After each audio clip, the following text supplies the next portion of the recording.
ভোরের কুয়াশা এখনো পুরোপুরি কাটেনি। ছোট একটা নৌকো নিয়ে আমরা ঢুকে পড়েছি যমুনা নদীর দুর্গম চরে। সঙ্গে আছে চায়না জাল আর কারেন্টের জাল। কিন্তু সামনে কি অপেক্ষা করছে সেটা কেউ জানি না। আজকের এই অভিযানে এমন কিছু ঘটেছে যা আমরা নিজেরাও কল্পনা করিনি। শেষ পর্যন্ত ভিডিওটি দেখুন, কারণ সবচেয়ে বড় চমকটা রয়েছে একদম শেষ মুহূর্তে। দেখুন বন্ধুরা, আমরা আজকে এই যে যমুনা নদীর একদম দুর্গম চরে কিন্তু চলে এসেছি। সেখানে কারেন্টের জাল এবং চায়না জাল নিয়ে মাছ ধরার উদ্দেশ্যে আমরা কিন্তু এখানে এসেছি। এই যে অলরেডি আমার চাচাতো ভাই, ওরা কিন্তু এই যে চায়না জাল যে রেখেছিল, অর্থাৎ গতকাল যেই জালগুলো সেট আপ করে এসেছিল, সেগুলোই কিন্তু আমরা ভোরে এসে সেগুলো চেক করছি।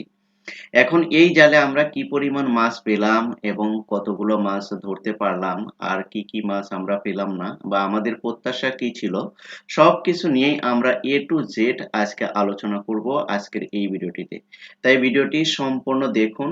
ইনশাল্লাহ এখান থেকে যমুনা নদীর চরের বাস্তব মানুষের জীবন এবং তাদের কালচার, সেই সাথে সাথে তাদের জীবন স্টাইল বা লাইফ স্টাইল যাই বলি না কেন, সবকিছুই আপনারা সচক্ষে দেখতে পারবেন।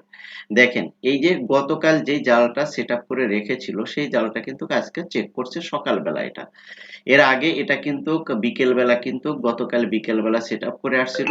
এখন এটাকে চেক আপ করা হচ্ছে, অর্থাৎ দেখা হচ্ছে যে কি পরিমাণ মাছ আছে। এই যে একটা জাল কিন্তু দেখা হলো।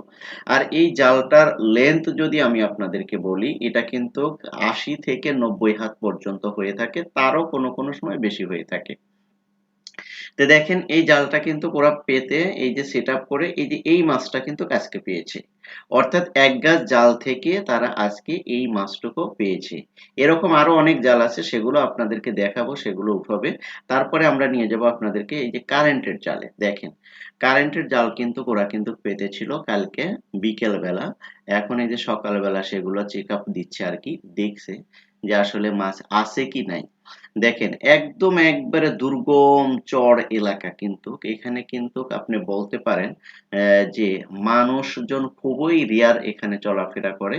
কারণ এতটাই চরের গহীনে এসেছে যে এখানে অনেক সময় মোবাইলের যে নেটওয়ার্কটা সেটাও ভালোভাবে অনেক সময় পায় না। এতটাই দুর্গম একটা জায়গায় তারা কিন্তু এসে পৌঁছেছে। দেখেন, জালে কিন্তু তেমন কিন্তু মাছ কিন্তু নেই, কারণ যেই হারে মাছটা করার কথা ছিল সেরকম কিন্তু মাছ পাচ্ছে না।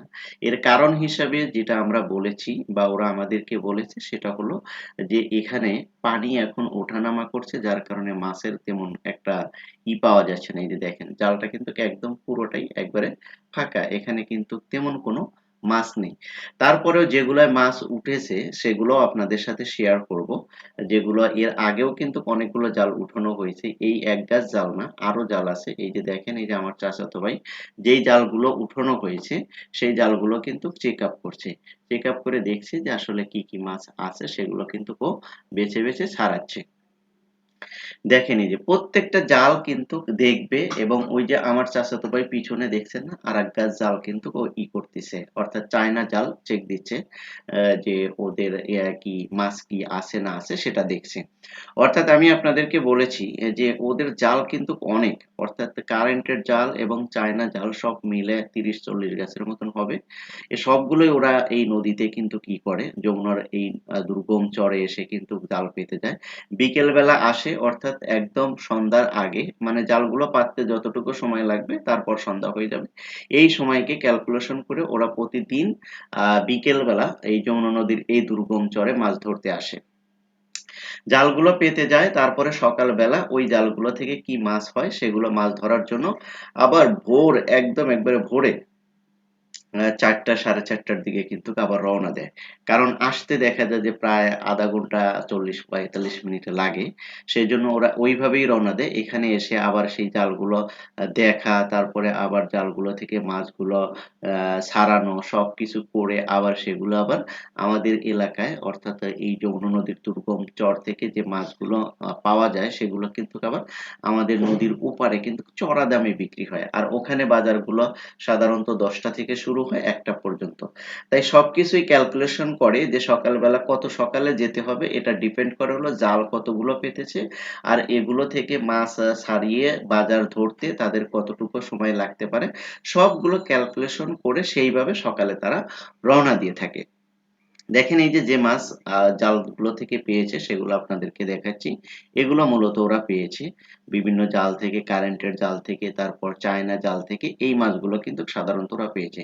এই যে দেখেন এখানে কিন্তু আমার চাচাতো ভাই মাছগুলো কি করছে, শর্ট আউট করছে, অর্থাৎ যেগুলো মানে যে মাছ, তাজা মাছ সেগুলো আলাদা করছে, তারপরে ট্যাংরা মাছ যেগুলো সেগুলো আলাদা করছে, বেলে মাছ, এইভাবে মাছগুলো কিন্তু ওরা আলাদা আলাদা ভাগ করে এবং বড় যেগুলো সেগুলো আলাদা করে। কারণ সবগুলো যদি একসাথে বিক্রি করে তাহলে দামটা মানে মিডিয়াম পায় আরকি।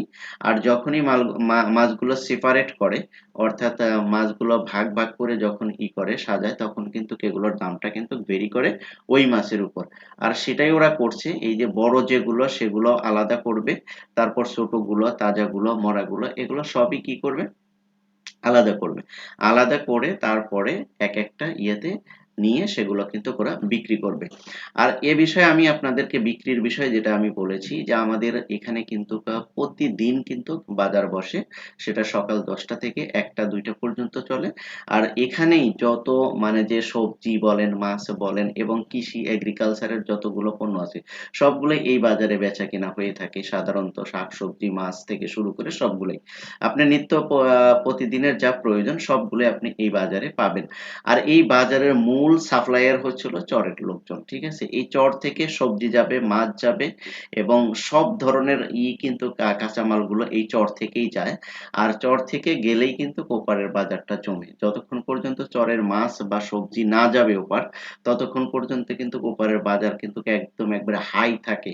অর্থাৎ আমরা যে চাষের মাছগুলো খেয়ে থাকি সেগুলো কিন্তু চড়া দাম থাকে। যখনই চরের মাছ যাবে তখনই ওগুলো প্যারালাল ভাবে কমে আসে। তো এখান থেকে ওরা মাছ যা পায় সেগুলো খাওয়ার জন্য কিছু রাখে, তারপরে বাকিগুলো কিন্তু সবগুলোই সেল করে দেয়। এখান থেকে আমি ওদের আর্নিং পয়েন্টটা যদি জানাই আপনাদের, তাহলে সত্যি আপনারা অবাক হয়ে যাবেন। যতগুলো জাল ভালোভাবে যদি মিডিয়াম ভাবেও যদি মাছ যদি ধরে, তাহলে মিনিমাম এখান থেকে 1,500-2,000 টাকা প্রতিদিন মাছ বিক্রি করতে পারে অনায়াসে। এখানে কিন্তু কোনো কস্ট নাই, শুধু বিকেলবেলা যেয়ে জালগুলো পেতে আসবে আর সকালবেলা যেয়ে জালগুলো দেখে মাছগুলো ছাড়িয়ে বাজারে বিক্রি করে আসবে। এটাই ওদের ওদের কাজ এখন বর্তমান। যেহেতু এখন কোনো ফসল নেই মাঠে, চর একদম পানিতে, পানি আছে, যার কারণে এখন ওদের সবচেয়ে বড় কাজটাই হলো, বিশেষ করে ওদের বলতে কি মানে চরে যারা বসবাস করে তাদের এখন সবচেয়ে বড় কাজটাই হলো মাছ ধরা এবং মাছ বিক্রি করা আর তাজা তাজা মাছ নিজেরা রান্না করে খাওয়া। এটাই হলো এদের কাজ। তো আজকের এই ভিডিওটা এ পর্যন্তই রাখতে চাচ্ছি। যদি আমাদের এই চ্যানেলের ভিডিওগুলো ভালো লাগে অবশ্যই লাইক, কমেন্ট, শেয়ার করে আমাদের পাশে থাকবেন। Thank you so much. আল্লাহ হাফেজ।